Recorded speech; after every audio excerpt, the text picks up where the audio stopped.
강한 멘탈은 타고나는 걸까요? 아닙니다. 멘탈은 우리가 운동으로 근육을 단련시키는 것처럼 훈련을 통해서 얼마든지 강화할 수 있습니다. 그런데요, 멘탈도 강해질 수 있는 사람이 따로 있습니다. 같은 훈련을 했지만 효과를 보는 사람이 있고 아닌 사람이 있습니다. 그 차이는 바로 생각 차이인데요. 나는 이래서 안 돼. 나는 원래 이런 사람이야 라고 단정 짓고 스스로 변화에 한계가 있다고 생각하는 고정관념은 멘탈을 강화하는 훈련의 가장 큰 적입니다. 그래서 자기 자신을 근본적으로 변화시키려면 효과가 있을 거라고 스스로 확신이 있어야 해요. 멘탈 강화 훈련은 반드시 효과가 있을 거야 이렇게 생각을 해야 한다는 거죠. 만약에 나는 스스로 멘탈이 약하다고 생각한 적이 잘 없다 하시는 분 중에 유독 남의 말에 기분이 오르락 내리락하고 잘 서운해하고 남의 말에 금방 무기력해진다면 멘탈이 약한 편일 수 있어요. 그리고 짜증을 잘 내고 우울감을 자주 느끼는 분들도 마찬가지이고 만성 스트레스가 있고 소화를 잘 못 시키거나 면역력이 약하거나 어딘지 모르게 몸이 아픈 만성 통증이 있으신 분들도 모두 멘탈과 관련이 있을 수 있습니다. 우리가 멘탈, 즉 마음의 정신을 잘 훈련만 시킨다면 스트레스에 지배당하지 않을 수 있고 만성 통증을 없애줄 뿐 아니라 심신이 안정되고 감정 조절도 저절로 잘 하게 되실 거예요. 왜 그런지는 영상을 시청하시고 나면 알게 되실 거예요. 안녕하세요. 책으로 채우는 이야기 북체리입니다. 지금부터 멘탈이 뭔데, 왜 내 기분을 좌우하는지, 몸도 아프게 만들고 남의 말에도 휘두르게 만들고 짜증을 나게 만드는지 알아볼게요.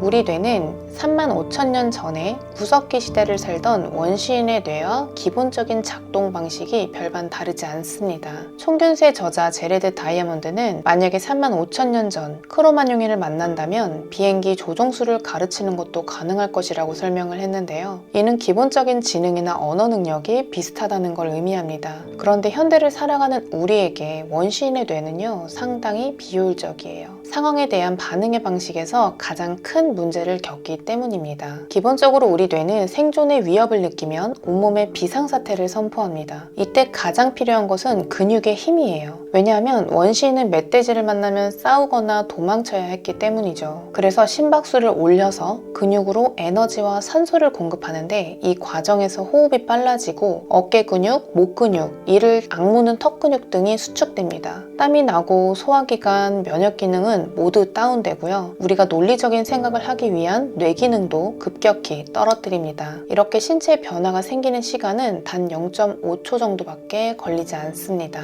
아마 편도체라는 단어를 들어보셨을 거예요. 편도체는 바로 이런 생존의 위협이나 위기 상황에서 활성화됩니다. 편도체가 활성화되면 두려움과 불안, 공포라는 감정을 불러오게 됩니다. 도망치고 싸워야 하는 생존에 도움이 되었기 때문이에요. 물론 원시 시대에는 이런 기능이 굉장히 합리적이었지만 현대인들에게 위기 상황은요, 취업 준비, 시험, 수능, 중요한 프로젝트, 면접과 같은 것들이기 때문에 오히려 현대인들의 생존에는 방해가 될 뿐입니다. 문제는요, 현대인들에게 근육이 별로 도움되지 않는다는 사실을 우리 뇌는 모른다는 거예요. 스트레스도 편도체 활성화 때문에 생깁니다. 편도체 활성화는요, 의사결정을 하고 판단을 하고 예측하고 합리적이고 논리적인 기능을 눌러놓고 근육이 긴장되고 면역 시스템을 낮추고 호흡은 빨라지게 만들고 이렇게 남은 에너지를 모두 근육으로 보내는 과정이 스트레스입니다. 우리에게 멧돼지는요, 강압적인 직장 상사고요, 경기침 제고, 진상 고객, 업무 평가, 시험 등입니다.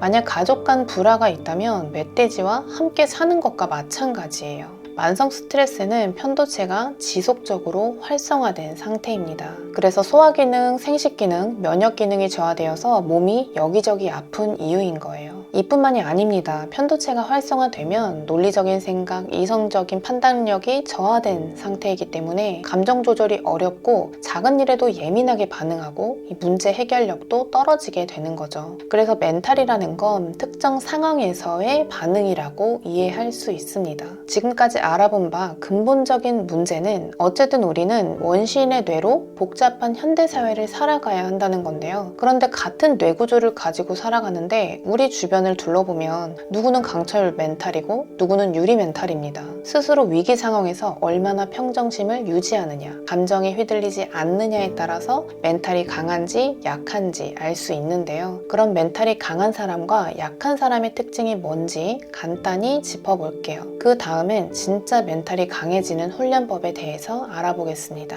먼저 멘탈이 강한 사람의 특징은요, 끈기, 집념, 회복 탄력성, 열정, 집중력 등이 높다는 특징이 있습니다. 이는 어떤 분야에서든 높은 성취를 이뤄내고 크게 성공한 사람들의 공통점이기도 합니다. 한 번 실패로 좌절하지 않고 작은 성공에 들뜨거나 잘 흥분하지도 않습니다. 감정 조절과 충동 조절력도 뛰어나고 타인을 배려할 줄 알고 존중할 수 있는 능력의 소유자이기도 합니다. 반대로 멘탈이 약한 사람은 일단 자기 자신에 대해 부정적이기 쉽습니다. 이걸 자존감이 낮다고도 표현하는데요. 자존감이 낮은 사람들은 주변 사람들에게도 부정적인 관점을 갖게 됩니다. 이런 사람들은 경계심과 방어 기제가 많고 충동적이고 감정적입니다. 그러면 내면이 분노와 증오로 가득하게 되고 결국 불행해질 수밖에 없습니다. 멘탈이 약한 사람은 다른 사람의 말을 지나치게 신경 쓰는 경향도 있습니다. 그래서 타인의 말이나 시선에 예민하고 작은 말에도 쉽게 화를 내고 센 척을 하거나 공격적인 성향을 보이기도 합니다.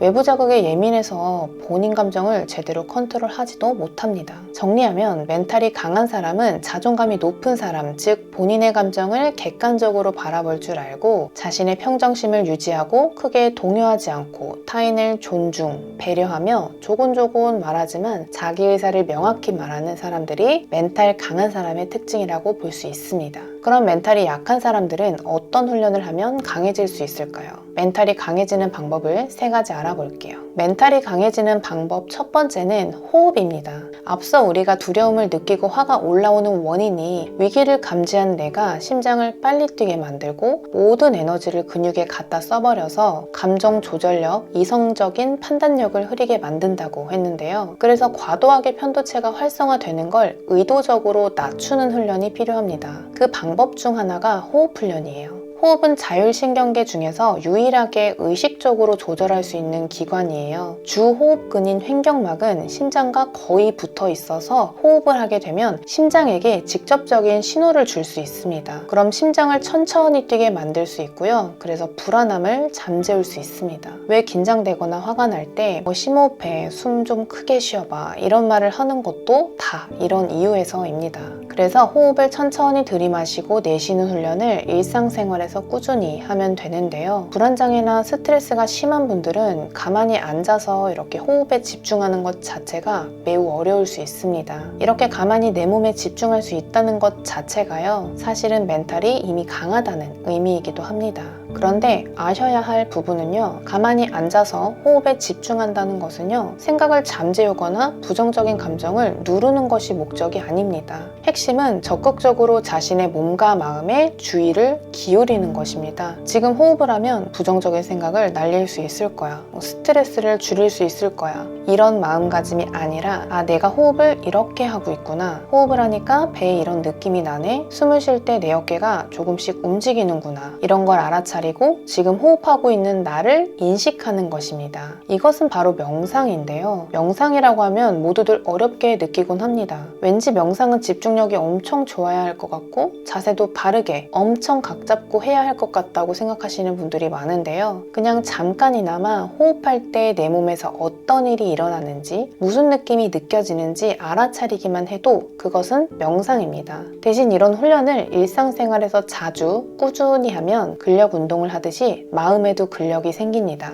호흡 명상으로 얻을 수 있는 이득은요, 몸과 마음이 평온해지고 고요하고 행복감을 느낄 수 있습니다. 만약에 호흡을 하는데 이런 느낌을 잘 느끼지 못한다면 다른 것을 하느라 애를 쓰고 있는 것입니다. 호흡이 만약에 지루하거나 어려운 분들은요, 바로 다음 방법을 해보세요. 멘탈이 강해지는 방법 두 번째는 살살 달리기입니다. 머릿속에 부정적인 생각과 불안함이 가득해서 고통스럽다면 몸을 움직이는 것만큼 즉시 효과 있는 것은 없습니다. 우리 몸에서 불안감이라는 신호를 올려보내는 기관은 바로 심장인데요. 유산소 운동은 심장에 직접적으로 개입해서 천천히 뛰게 만들어줄 수 있습니다. 주의할 점은 숨이 턱턱 찰 정도로 너무 빨리 뛰는 것이 아니라 1에서 5단계까지 강도가 있다고 했을 때 이 정도로 띄워주는 것이 좋습니다. 달리기를 시작하고 5분이 지나면 호흡과 심박수가 점차 안정됩니다. 그럼 달릴 때 바닥에 닿는 나의 발바닥 느낌과 호흡을 통해서 공기가 들어오는 느낌, 팔을 움직이는 감각, 얼굴을 스치는 바람 등 다양한 감각을 느낄 수 있습니다.